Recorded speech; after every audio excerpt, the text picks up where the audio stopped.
Good evening and Salam Sarawak Maju Makmur. This is Stephanie Jores and you are watching the UKAS News at 9. We begin today's headlines with courtesy call to His Excellency TUIT, the Governor of Sarawak, Tun Pehin Sri Dr. Wan Junaidi Tuanku Jaafar from the Sarawak Islamic Festival Committee at Astana Negeri Sarawak in Kuching on Tuesday. Permanent Chairman of the Sarawak Islamic Festival Committee, Datuk Dr. Abdul Rahman Junaidi, said the objective of the visit was to brief Tun Dr. Wan Junaidi on plans for the Nuzul Al-Quran celebration at the Sarawak state level. Untuk menghantar jemputan rasmi kepada Tuan Utama Yang Tuan Negeri Sarawak, Tun Pehin Sri Dr. Haji Wan Junaidi Tuanku Jaafar bersama dengan Tuan Tuan Subsidy untuk hadir menjadi tetamu kehormat kami majlis dalam majlis sambutan Nuzul Quran Mereka Sarawak yang akan diadakan di daerah gedung di Masjid Al-Kausar gedung pada tarikh 27 bulan Mac bersama dengan 16 Ramadan. Jadi pada hari tersebut Tuan Utama Tun Pehin Sri akan menjadi tetamu kehormat dan turut hadir juga ialah Yang Berhormat Premier Sarawak bersama dengan Puan Sri Dr. Ahmad Junaidi. He said this when met by reporters after the courtesy call. Datuk Dr. Abdul Rahman added that the Nuzul Al-Quran program will be second Islamic celebration held this year. Ia adalah salah satu daripada 6 perayaan Islam utama di Sarawak. Sebelum ini itu pada minggu lepas kita telah pun menyebut Tuan Utama Yang Tuan Negeri Tun Pehin Sri bersama dengan Tok Puan untuk perayaan pertama yang dilanjutkan oleh Majlis Islam Sarawak, iaitu Majlis Tilawah Al-Quran dan Mahfaz Al-Quran di bahagian Limbang.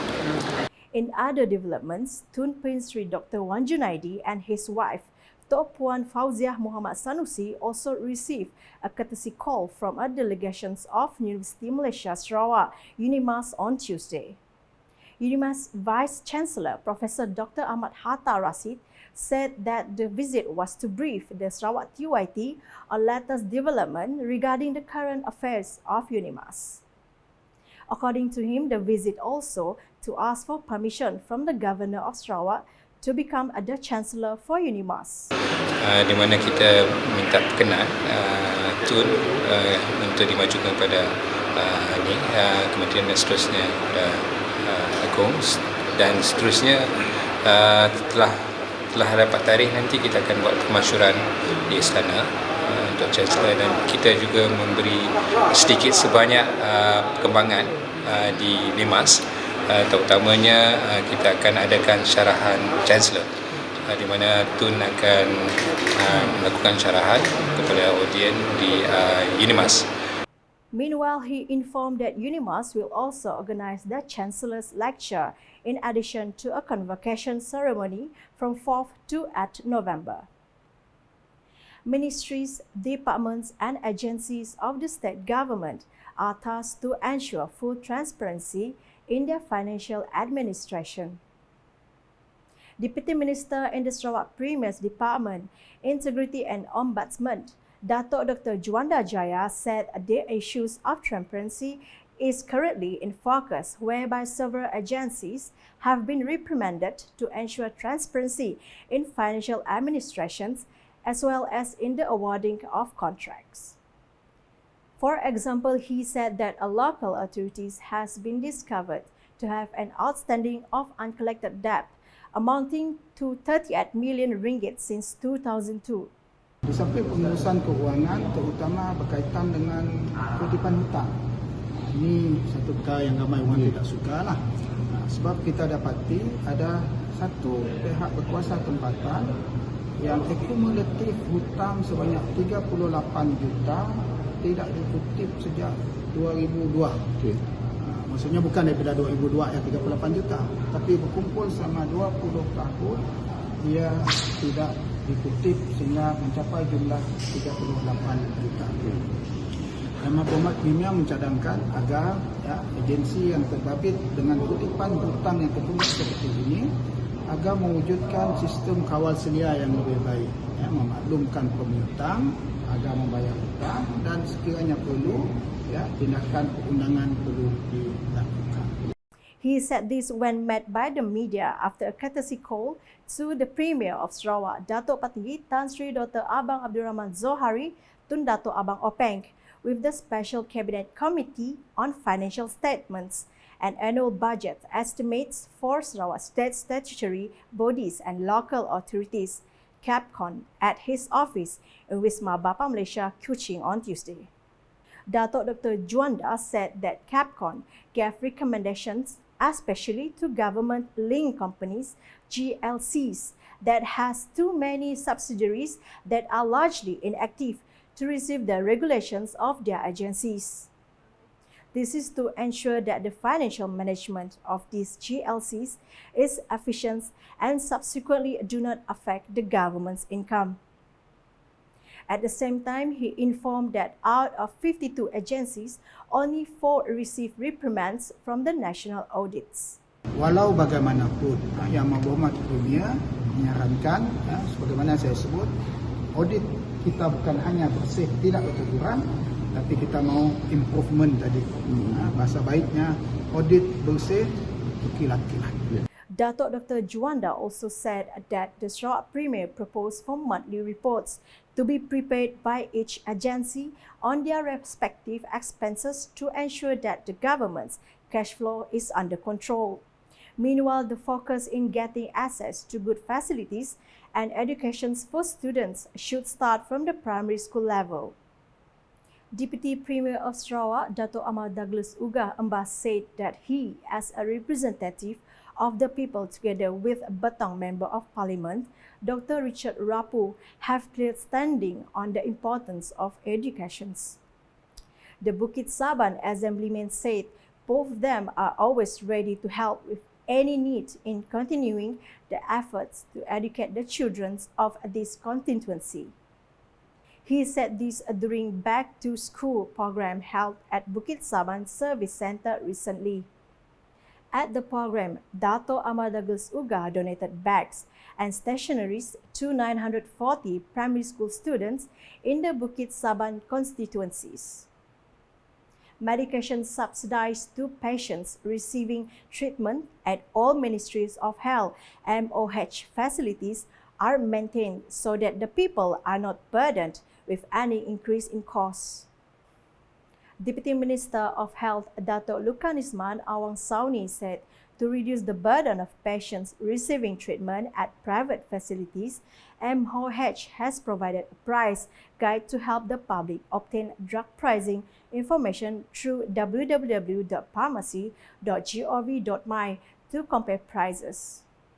According to him, MOH has investigated the drug price transparency initiative whereby identified private healthcare facilities have to display drug prices as announced by the Prime Minister Dato' Sri Anwar Ibrahim on 3rd October 2023. He said this in a questions and answer sessions at the Dewan Rakyat in Kuala Lumpur on Monday. The Sibuti Member of Parliament added this step could increase the people's access to the supply of medication, which are competitively priced, as well as enable the public to know the price of the medicines before paying. Dato' Lukanisman also commented that the price of medications in the market is affected by various factors, such as foreign currency exchange rate, research and development costs, as well as manufacturing problems, which are outside the control of MOH. However, his ministry took several steps to help the government to reduce the cost of medicines procurements, including the implementations of a 3-year medication procurement contract method. The Sarawak Public Communication Unit UKAS will expand its platforms to continue providing as well as channeling authentic and accurate information about the Sarawak government's policies and initiatives through podcasts. Deputy Minister in the Sarawak Premier's Department, Corporate Affairs, Information and UKAS, Dato' Abdullah Saidul said this effort is in line with the wishes of Sarawak Premier, Dato' Patinggi Abang Zohari, to expand the role of UKAS beyond Facebook, TikTok and other social media platforms. According to Dato' Abdullah, a podcast is a crucial platform that can also be used to discuss on current issues. Other than that, Arya ada talking about this KJ and Syaril pun podcast. So he said he was asking, UKAS boleh buat podcast something like that. So we will look into that. That is one of the things that we will venture into. And then podcast tu semestinya, let's see, when you do podcast, probably we can improve our studios too, and then probably some other places, boleh mobile pun podcast yang ada semestinya hari suka aja. So he want the podcast to number one, podcast yang hal mungkin a few elderly people talk about benefit kenyalan gold card contoh. What is sekitar kisah-kisah orang tua lah. He said this during the launch of UKAS English Edition Bulletin in Kuching on Tuesday. Meanwhile, Dato' Abdullah congratulated UKAS on the launch of its new product as an additional means to disseminate state government policies and initiatives to a wider audience. And that's the English edition with me, Stephanie Jores. More news can be found in our official portal, ukas.sarawak.gov.my, and social media platform including Facebook and YouTube. We end today's bulletin with a montage on Premier's Vision 2030, Sarawak Smart City, #Saluran Informasi Rakyat. Have a good night. Visi Premier 2030 Bandaraya Pintar, Sarawak.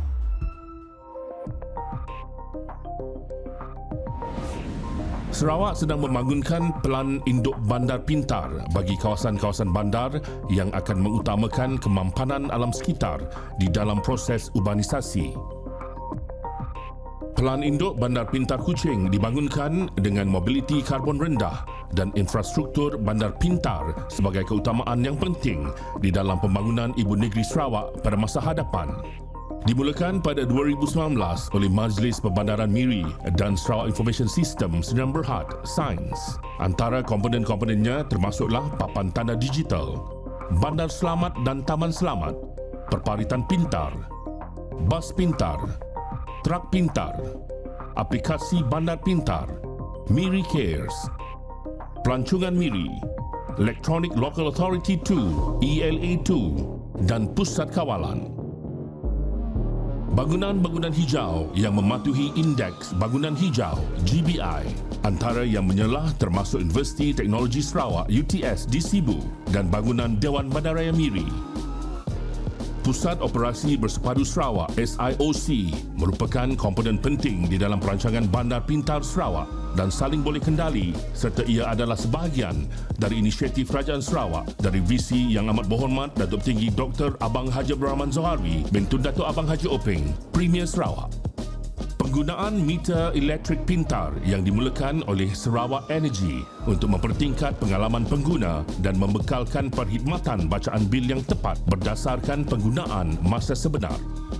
Pusat Kawalan Bersepadu adalah yang terkini di pusat lokasi untuk memberi arahan, koordinasi dan membuat keputusan di dalam menyokong respon insiden. Sarawak bakal menjadi contoh kepada negeri-negeri lain di Malaysia dengan perancangan Bandar Pintar. Visi Premier Sarawak Maju 2030.